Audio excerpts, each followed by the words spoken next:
Bomb মারাইছে এবং গুলি করেছে, তারপরেও আয়সা কোপালছে চাইনিজ দিয়ে। বমের শব্দ আইসা দেখতে পাচ্ছি, লিডার একলা মইরা পড়ে আছে, আর কাউকে দেখতে পাই না।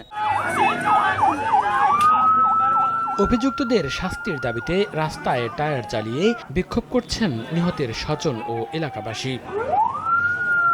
পুলিশ জানায়, বৃহস্পতিবার রাত ৮টার দিকে শিবগঞ্জের রানীহাটি কলেজের সামনে গুচ্ছগ্রাম এলাকায় চায়ের দোকানে আড্ডা দিচ্ছিলেন জেলা পরিষদের সদস্য ও ইউনিয়ন আওয়ামী লীগের সাধারণ সম্পাদক আব্দুস সালাম ও তার লোকজন।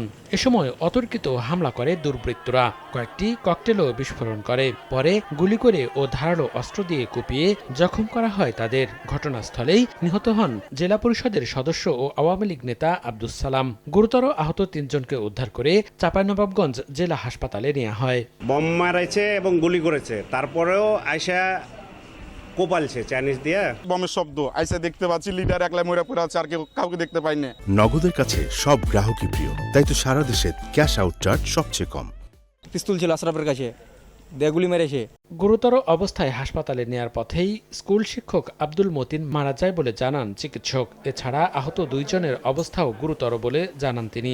প্রাথমিকভাবে দেখি, তখন দেখতে পাই যে গোটা শরীরটা রক্তে ভেসে যাচ্ছিল। এর মধ্যে মাথায় একটা ইনজুরি ছিল এবং বাম পায়ে একটা ইনজুরি ছিল। সিভিয়ার ব্লিডিং হয়ে রোগী এখানে আসার আগেই মারা যায়। জড়িতদের ধরতে অভিযানে নেমেছে পুলিশ। চাইনিজ কুড়াল পাইলাম, মনে হচ্ছে চাইনিজ কুড়াল দিয়ে সম্ভবত খুব দিচ্ছে। আমরা এটা তদন্ত করে দেখছি আসলে কি কারণে এই ঘটনাটা ঘটলো। এর আগেও গত 24 মার্চ রাতে চাঁপাইনবাবগঞ্জ সোনা মসজিদ মহাসড়কের চৌধুরী মোড়ে জেলা পরিষদ সদস্য আব্দুস সালামের প্রাইভেট কারে ককটেল হামলা করে দুর্বৃত্তরা।